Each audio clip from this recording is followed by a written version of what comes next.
Olá, pessoal. Eu queria falar de um assunto com vocês relativo a um caso que nós acompanhamos aqui no nosso hospital, né?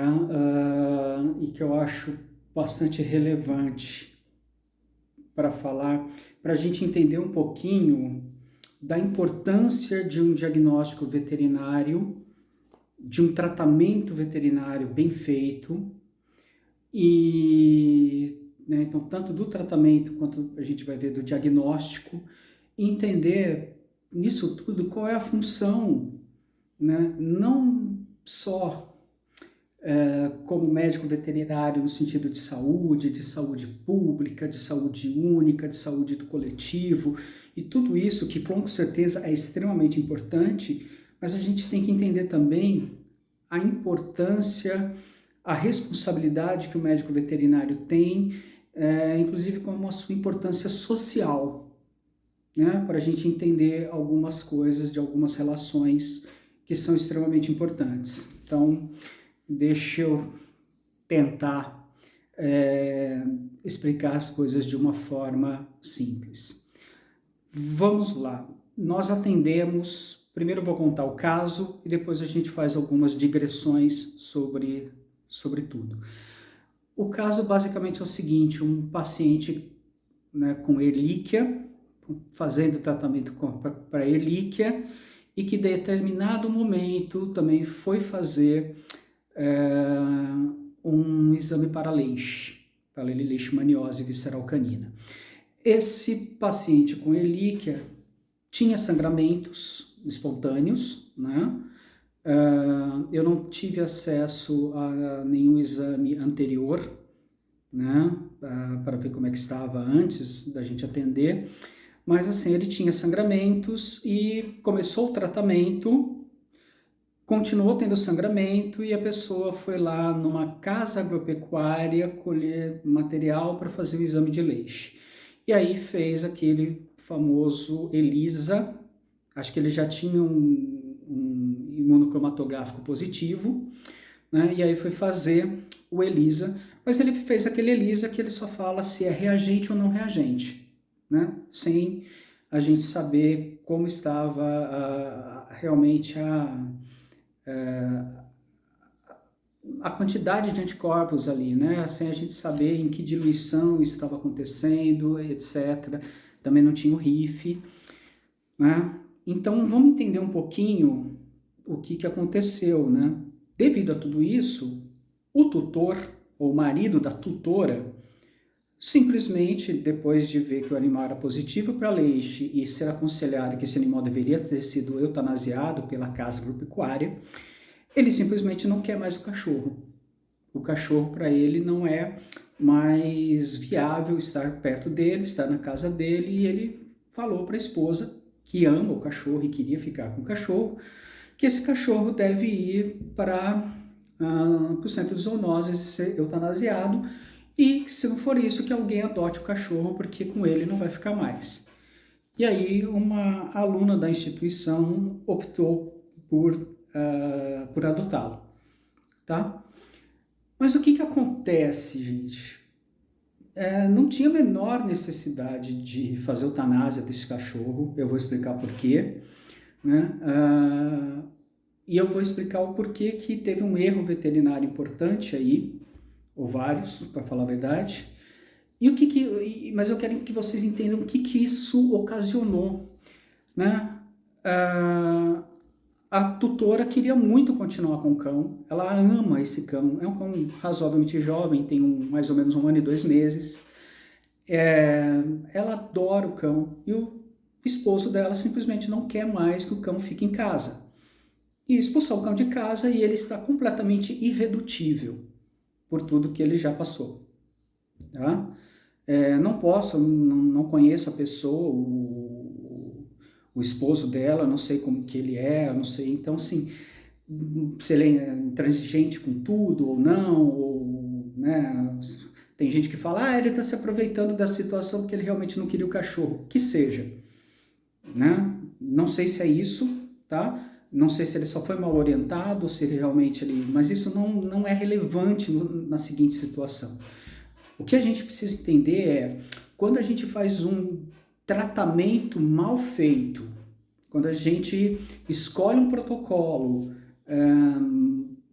mal pensado, quando a gente faz um diagnóstico ruim de uma doença e alguma coisa, e às vezes quando a gente junta as duas coisas, gente, a gente pode estar acabando com uma família.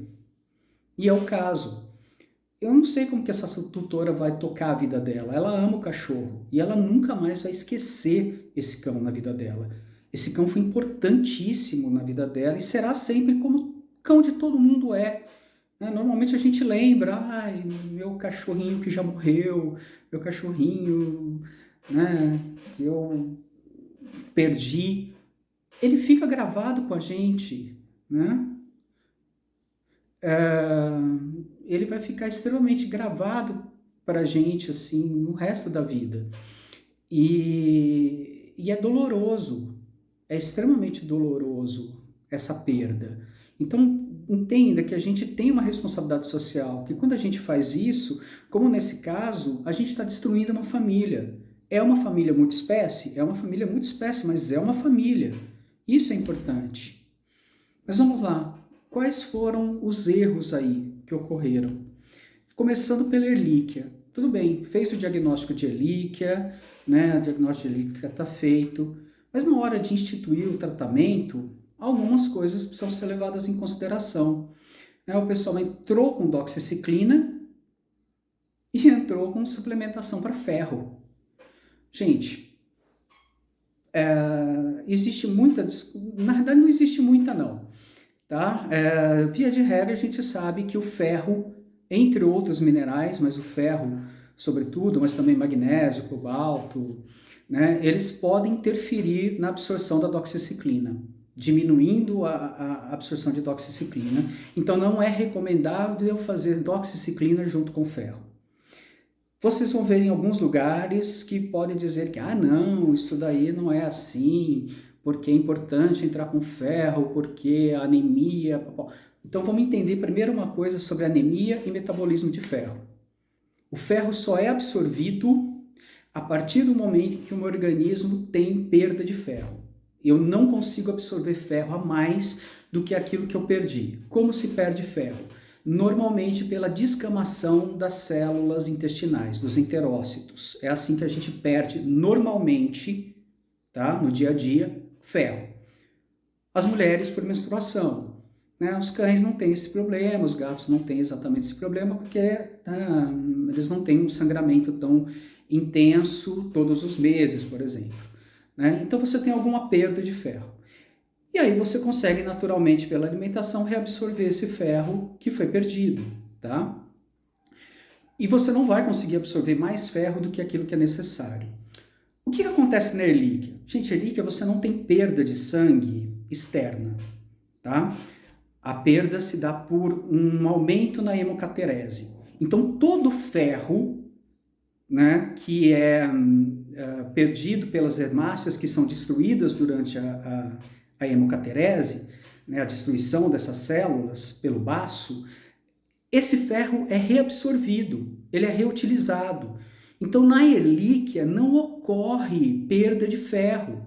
Então não há necessidade nenhuma. Tem anemia? Tem anemia, mas não é toda anemia que precisa de ferro, que precisa fazer essa reposição. Então não há necessidade. Então não é questão se pode ou não pode fazer isso junto com a doxiciclina.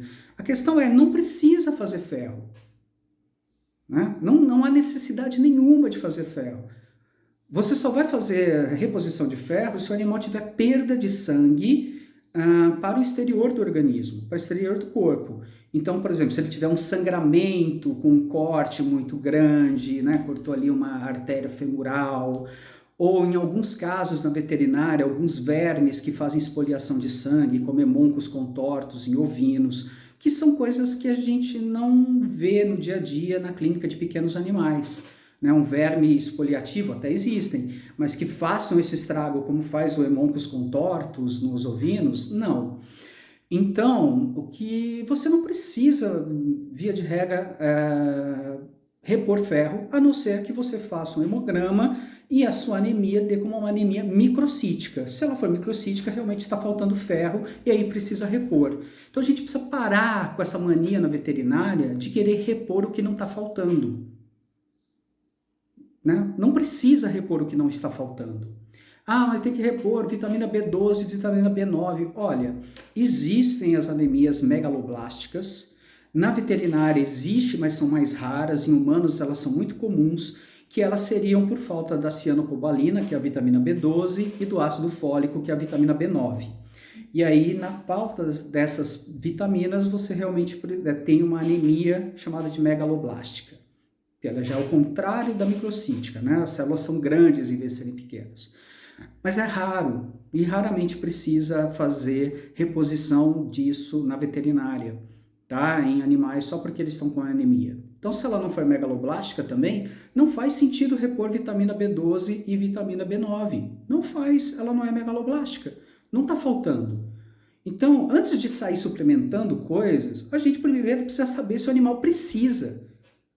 Se não, a maior parte dessas coisas não vão ser absorvidas ou vão ser eliminadas porque elas estão em excesso.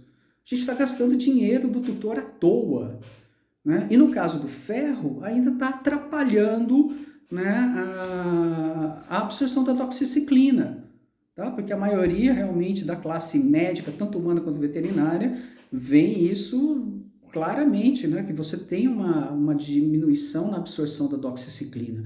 Ou seja, o que aconteceu com esse paciente? Ele tinha o sangramento, começou o tratamento, né, misturando doxiciclina e ferro, e o tratamento provavelmente não fez efeito, ele continuou sangrando. Outra coisa importante, tratamento para erlíquia, principalmente quando tem sangramentos, né, precisa entrar com prednisona. Tá? E prednisona não faz necessidade nenhuma. Eu estou vendo todo mundo passar prednisolona. Se o animal não é doente hepático, não faz sentido fazer o tutor gastar dinheiro com prednisolona, que é muito mais caro do que a prednisona. Né? Então faz a prednisona, mas faz por um tempo hábil. As pessoas estão passando prednisona por 3 dias, não dá nem tempo praticamente dela fazer efeito, o animal vai continuar sangrando. Tá? Por que eu tenho que passar prednisona? Porque o animal ele tem perda de plaquetas por consumo na fase aguda da doença. É consumo devido às vasculites. Como ele tem muita vasculite, ele tem sangramento, não são sangramentos externos, mas eles têm, muitas vezes, mas eles têm sangramentos, né, tem fissuras nos vasos e as plaquetas são utilizadas para conter esse sangramento. E aí, por isso, o animal tem uma baixa de plaqueta tão intensa. Então, sim, entre com prednisona, né? Entre com corticoide para esse animal, faz o desmame depois, então entra com tempo hábil e faça o desmame, tá? E aí, então basicamente é isso, um mau tratamento ali e, bom, o diagnóstico para leite. Gente, a gente tem que entender que diagnóstico para leite precisa ter um exame com diluição total. Uma baixa contagem de anticorpos, pouco acima do cut-off, ele pode não ser significativo, pode ser uma reação cruzada, inclusive com erlíquia. E se você não sabe quantas vezes estava acima do cut-off, a gente vai considerar alto quando tiver 3 a 4 vezes acima do cut-off. E se eu tenho o ELISA, o RIF 1 para 40 ou até 1 para 80 são considerados inespecíficos, podem ser reação cruzada. Então, se eu tenho, né, se eu não sei como está a quantidade de anticorpos ali, né, em que diluição isso está, eu não consigo saber se esse cão realmente está doente ou se é uma reação cruzada. E para pensar, o animal tem que estar clinicamente mal para pensar em eutanásia. Eu tenho que ter um parasitológico positivo. Né? E esse paciente, ele está super bem, está ótimo, não tem nenhum sinal, quer dizer, se ele for, e a gente está repetindo os exames, então ainda não sei, mas se ele for positivo para leite, provavelmente ele está em estágio 1, né? Provavelmente ele vai ser ali positivo na sorologia, negativo no parasitológico, que a gente também vai ver, mas ele não tem sinal clínico, ele é totalmente assintomático, então totalmente plausível de ser tratado, né, de forma correta. Então, gente, vamos prestar atenção nos tratamentos e nas coisas que nós estamos fazendo, porque ser veterinário, né, principalmente aí para quem é estudante, cara, exige muita responsabilidade. Nós somos responsáveis pelos diagnósticos e pelos tratamentos que a gente faz, né? E isso tem que ser muito bem feito, porque tudo que a gente faz tem consequência. Fazer veterinária não é uma receita de bolo, tratamentos não têm protocolos prontos, cada paciente é um paciente e o tratamento tem que ser adaptado para ele de acordo com a necessidade, tá? Agora, não há necessidade, via de regra, de suplementar aquilo que não está faltando. Então, você quer suplementar alguém com alguma coisa? Primeiro, faça exames para ver se aquilo está faltando, antes de entrar com suplementação à toa, ok? É isso que eu queria dizer hoje. Muitíssimo obrigado e até logo.